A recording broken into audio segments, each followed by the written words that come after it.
This is the second video on CC16, which is the fields topic and only comes up on paper 2.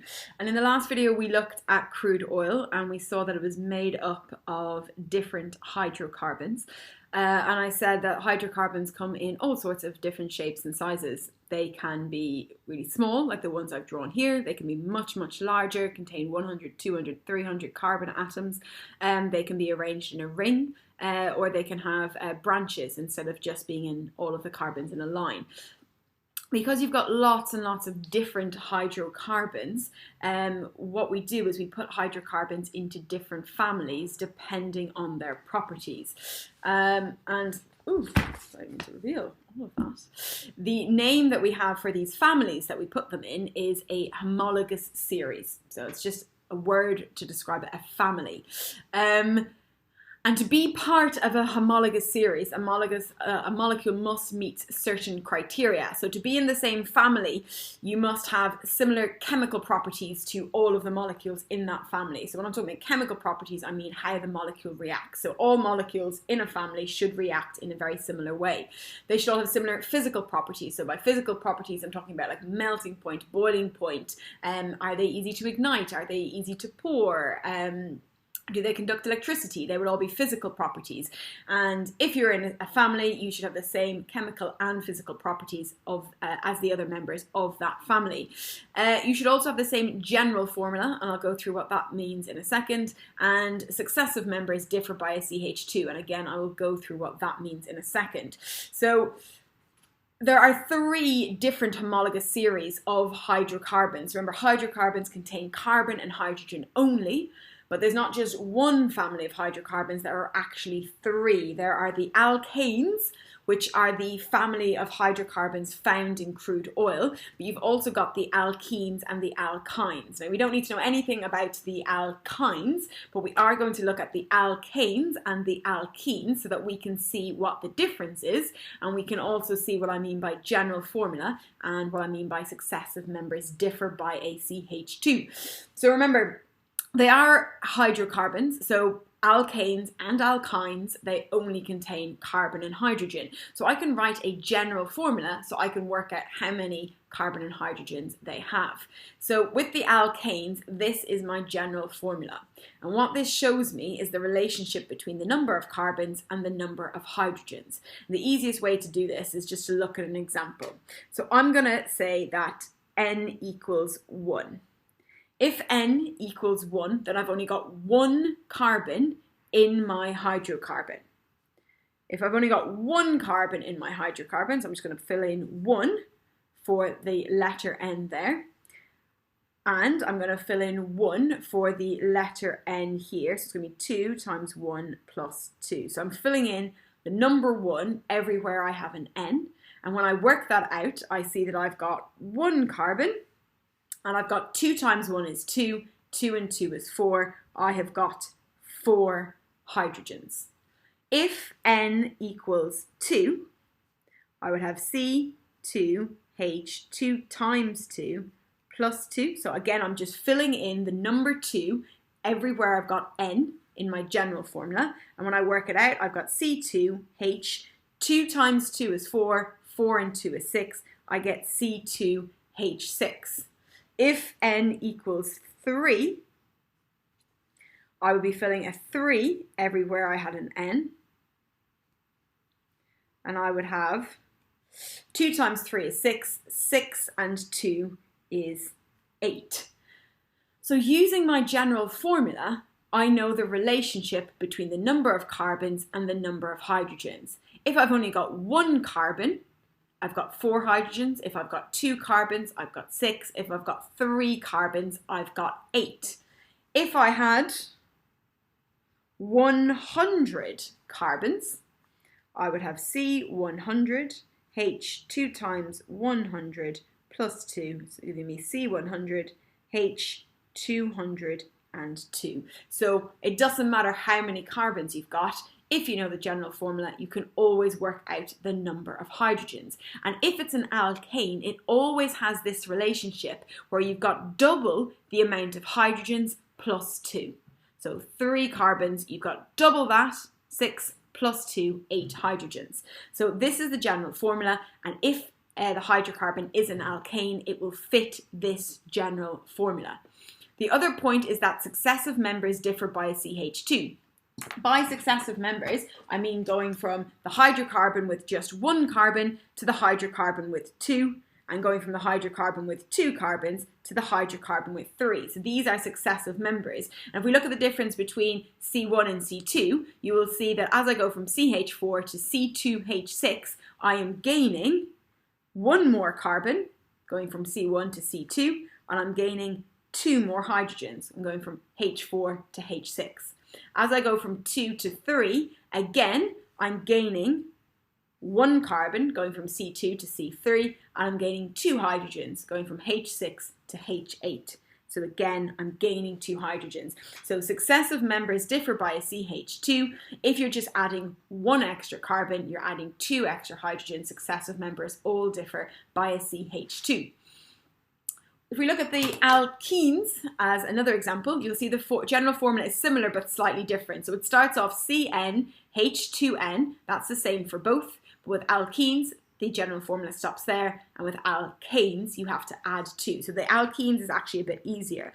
So in the case of the alkenes, if n equals 1, then I would have C1H2 times 1, giving me C1H2. Actually, sorry. I'll show you why in a second, the simplest of my alkenes actually has two carbons. There's no alkene where you've only got one. The simplest member has got two, and I'll show you why in a second. So here, if I had two carbons, I would have 2 times 2, I would have 4 hydrogens. If I had 3 carbons, I would have C3H2 times 3, C3H6. Again, if I had 100 carbons in an alkene, I would have C100H2 times 100, which gives me C100H200. So if it's an alkene, you've got exactly double the amount of hydrogens. 2 carbons means 4 hydrogens. 3 carbons means 6 hydrogens. 10 carbons means 20 hydrogens. It's always exactly double if it's an alkene. And again, we can see successive members. So if I'm going from 2 carbons to 3 carbons, again, if we look at the difference, I'm gaining a carbon each time, and I'm gaining 2 hydrogens. My successive members are differing by a CH2. So all of your alkanes have this general formula, successive members differing by CH2. Your alkenes, CnH2n, the general formula, again, successive members differing by CH2. And then all of these alkanes would have similar chemical and physical properties, and my alkenes would have similar chemical and physical properties. So they're all hydrocarbons, but you're putting them in 2 different families based on their general formulas. The other thing we can do when we're looking at alkanes and alkenes, it can be quite helpful just to draw them out. There's a few other things that we can say about alkanes and alkenes. So if I draw the alkane that has 2 carbons in it, it would look like this. So this is C2H6. If I drew the alkene that had 2 carbons in it, it's only going to be C2H4. So I'm going to have my 2 carbons in a row, and I'm going to draw 4 hydrogens. Now, what you will notice is that over here with my alkanes, each of my carbons has 1, 2, 3, 4 bonds, which is what we expect. Carbons in group 4, it should have 4 bonds. When I move over here to my alkene, you can see that the way I've drawn it, I've only got 1, 2, 3 bonds around each carbon. It should have 4. But I've already drawn all of the atoms. I've drawn the 2 carbons, I've drawn the 4 hydrogens, yet I've got carbon missing 1 bond. And the reason is because you actually have a double bond between the carbon atoms. To be an alkene, there has to be 1 at least one double bond someplace in the molecule. And it's because of that double bond that you have less hydrogens than what you had in the alkane. So if I draw another example, if we look at the one with C3, I would have 3 carbon atoms. Each of my carbons is surrounded by hydrogens, so that in total each carbon has got 4 bonds, and that's C3H8. If I were to draw it for the alkene, I draw my 3 carbons. It's an alkene, so it's going to be C3H6. I've only got 6 carbons to draw, hydrogens to draw in. So 1, 2, 3, 4, 5, 6. And again, you can see that I have got 2 carbons that have only got 3 bonds instead of 4, so I'm going to put a double bond in there. Now, it doesn't matter where you put that double bond. You could have put the double bond between the first 2 carbons instead, and you would have just moved the hydrogens over. But again, because of the presence of that double bond, you have got less hydrogens in your alkene than in your alkane. So another difference between the two of them is you can say the alkanes only have single bonds. The alkenes have at least one C double bond C. Okay, so that double bond is always going to be between 2 carbons. Hydrogen cannot form a double bond because it can only have 1 bond in total. So you're going to have at least 1 carbon double bond carbon in there. And there's words that we use to describe these. If it's a molecule only has single bonds, we say that it is saturated. If it has even 1 double bond, we say that it is unsaturated. So saturated and unsaturated. Final thing I was just going to mention is just how we name these. Okay, so if you've got 2 carbons, the name always starts with ETH, so that's going to be the same for both. But if it's got only 2 carbons and only single bonds, and it's an alkane, it ends in ANE. If it's got a double bond and it's an alkene, it ends in ENE. So ANE for alkanes, ENE for alkenes. If we look at the next one, if it's got 3 carbons, its name is prop. And that's the same over here. Prop, because it's an alkane, it'll be propane. Because it's an alkene, it's propene. So you don't need to know the beginning of the names, but just recognize that if the name ends in ANE, then it must be an alkane. If it ends in ENE, then it must be an alkene. You don't need to know anything about alkynes. So if we have a look at some questions, just make sure I've covered everything. Name the homologous series, or the family that make up most of crude oil. So I did mention this at the start, okay? There are 3 families, but the ones found in crude oil are the alkanes. So it's the alkanes that you find in crude oil. Name the homologous series that only contain single bonds. Okay, so we said it's the alkanes that only have single bonds. Alkenes have at least 1 double. Draw out and name the first 4 alkanes. You'll find that in your notes. I've drawn 2 of them for you already. You just need to draw the first and the 4th yourself, and the name is also in your notes. What does each successive member differ by? We saw this, they differ by a CH2, and the general formula is just CnH2n plus 2. I've given you the number of carbons. I want you to work out the number of hydrogens, okay? Remember, it's CnH2n plus 2, so you need to double the carbons and then add 2. So if I've got 4 carbons, I double it, I get 8, and I add 2, I get 10 hydrogens. 6 carbons, double it, you get 12, add 2, you get 14 hydrogens in total. Draw a molecule of hexane, which has 6 carbon atoms. All right, so if I'm drawing hexane, I remember you always have the carbons as the backbone. You're not going to put hydrogens in the chain. Hydrogens can only form 1 bond, so they're no good to you in the chain. So I put all of my carbon atoms in a row. There's my 6, and then I fill in the hydrogens around. Each carbon needs 4 bonds in total. This carbon at the front only has 1 at the moment, so I'm going to fill in 3 hydrogens around that carbon. My second carbon already has 2, so it only has room for 2 more. Third carbon already has 2, only has room for 2 more. Fourth has 2, room for 2 more. Fifth has 2 bonds, room for 2 more. My 6th carbon only has 1 bond. It needs 3 more, which puts 3 hydrogens on it. And if I look at this, what I've just drawn, I have drawn 6 carbons, and I've drawn 1, 2, 3, 4, 5, I've drawn 12.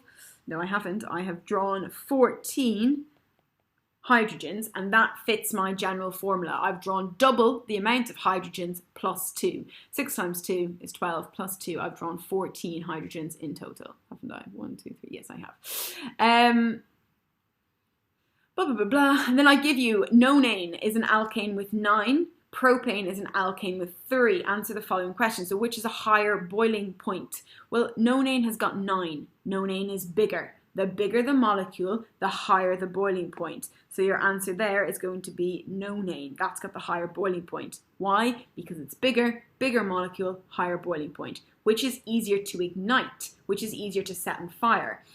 In this case, the answer will be propane. The answer why? Because small molecules are easier to ignite. That goes back to the previous video, to that fractionating column and knowing the properties.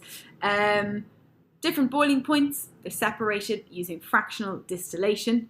How does the boiling point of the alkane change as the number of the carbon atoms in the molecule changes? As you increase the number of carbon atoms, you increase the boiling point because the intermolecular forces are getting stronger. There are a few more questions there, similar ideas. Look at this one. Ethene, propene, butene, they're all members of the alkene. Predict the molecular formula of the next member. So I have C2, C3, C4. The next member is going to be C5. And because it's an alkene, it's going to have double the amount of hydrogens. So it's C5H10. This is just about separating them. Okay, I think they should be relatively straightforward. Although do ask me if you have got questions. For the alkanes and alkenes, really important that you know your general formula, that you know how to use your general formula, that you are able to talk about the properties depending on the size of the molecule, and that you're aware that it's the alkanes that are the main family that are in crude oil. Also, please know your criteria for what makes the criteria a molecule must fit to be part of a homologous series.